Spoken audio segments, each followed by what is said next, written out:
Hey everybody, Model T here, Model T Scale Workshop. Glad you could join me today. It's Memorial Day, it's raining, it's cold, crap day, good day to be up in the shop. Three things I want to cover today. I'm going to be starting the new kit of the front engine dragster, late 60s, early 70s, and I'll go over that in a little more detail. The other thing I wanted to cover today is I want to do an entire video of my shop, and I got a few questions for you guys, and I really hope you respond. Good questions. And after that, I got new shop cards, and I'd like to offer you guys some shop cards, and I'd really be happy to swap shop cards with any of you. And I'm gonna find a place up here to hang everybody's shop cards. So I'm gonna stop the video here and switch the camera around and dive right into it. And like I said, your feedback's important on this video. I'm definitely gonna ask a lot of questions.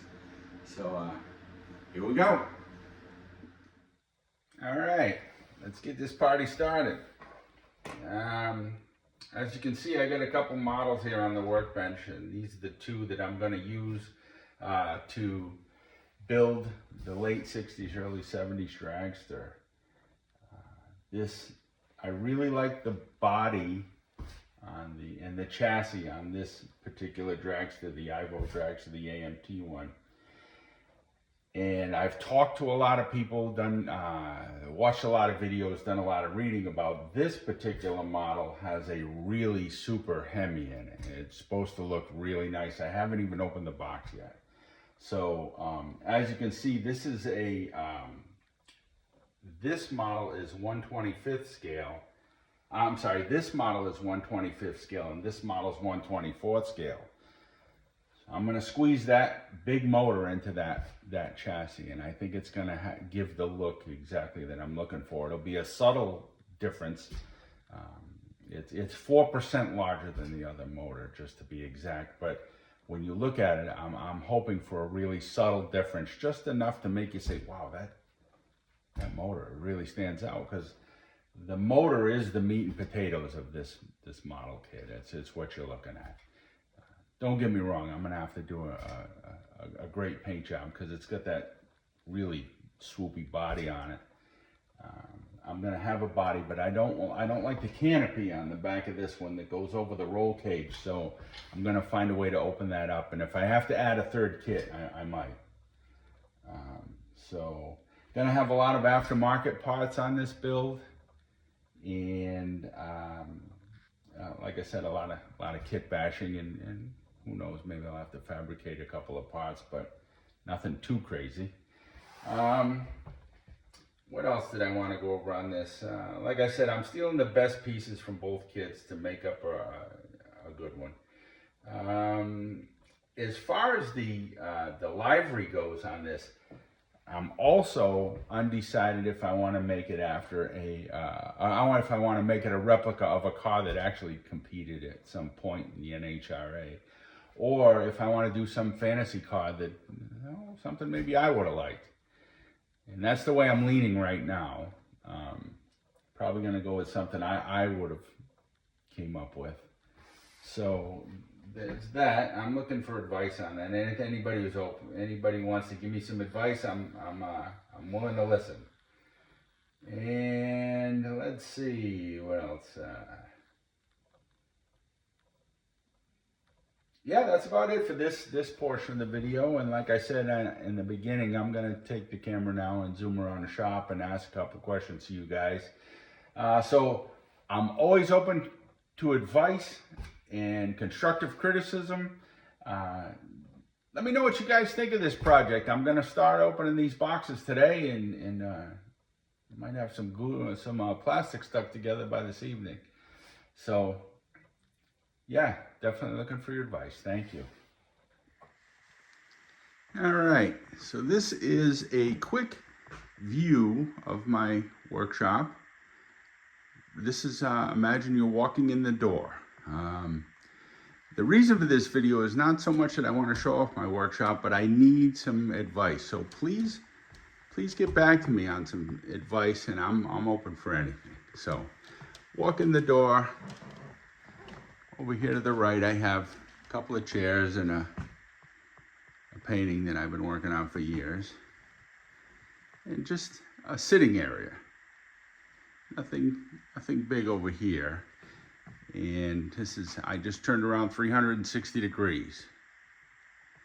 So now I'm heading towards the shop area, and I put these shelves in this style so that it would break up the room a little bit, because the room is 70 feet long, and I think it's 18 or 20 feet wide. It's a huge area, but had to break it up a little bit. So I put my stash halfway through the room and made a wall out of it. I like it. I like this part of it, and this works good for me. So now I can use both sides of the shelving, where before I had the shelving up against the wall and could only use one side. So now I get double the space out of my shelving. So that worked out good for me. I'm happy with that. And into the main model area, over to the right, I have my drill press, compressor, spray booth with cabinets underneath for paint, thinners, all that kind of good stuff, and an exhaust fan that's incredible. Works really good. There's never an issue. That guy up there, the eyeballs. And turning around to my back, when we meet on Thursday nights, we have snacks and some soda, plates, all that good stuff, you know, stuff that men can't live without. The vacuum cleaner, which never gets used. This is access to the eaves. I really like to decorate, and I really love hot rod art, lowbrow stuff, all that kind of stuff. So I'm always open for suggestions on where to find some of this type of artwork. Let me know if you know a good artist. This is the island. It's 8 feet by 8 feet. We have electricity in the middle, cabinets on both sides of it. And right now we're doing a group build of the Munsters house, and the guys meet every Thursday night, and we all contribute a little bit, tinker around with it. It's going to be a beautiful build when it's done. I'm going to put everybody's name on a plaque, and it's really cool. We're moving along with that. Over here I have more access to the eaves. This is the area where I work the most, right here where you're looking at. That's the workbench. I just somehow adopted that area, and I stay over there. Because if you look over here, it's a twin, but opposite. For some reason, I stuck to this side of the room. A couple of cuckoo clocks that I have, my grandfather brought back from the war. Finished builds up on the top shelf here. Some figures that I built. Miscellaneous things of interest. Workbench. I have an iPad here mounted on a little wall mount, and I can videotape the stuff that I'm building with the iPad, as well as look at the iPad. It came in real handy for the 24-hour build, but I get off of Facebook completely. I tried to get off of all social media except for YouTube.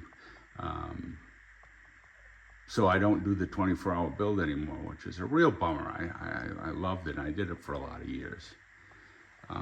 My books for research material. And we have a cool model in there that's finished by my friend Angelo. You name it, it's all floating around here in the shop. There's my paint over here. I was thinking that I'd like to make this strictly paint over here, but the spray booth's on the other side of the room, so I'm a little divided about that, a little undecided about that.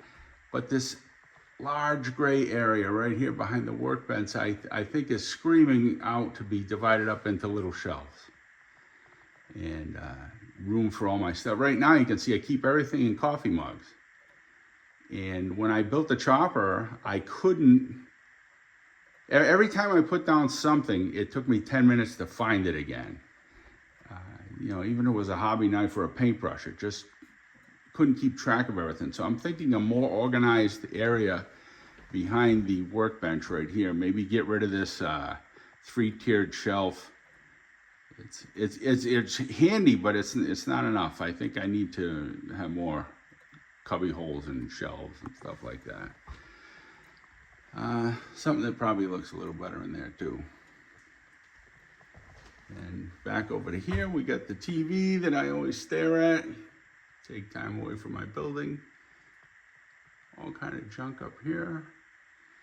And like I said, the reason I'm making this video is give me your ideas. What am I going to do with this space? Make it better. Make it more efficient. I'm open to anything. You can't insult me. And that's the whole shop right there. Thank you for watching. Don't forget to like and subscribe. I hope you enjoy my videos, and don't forget to keep your imagination at full throttle. Have a great day.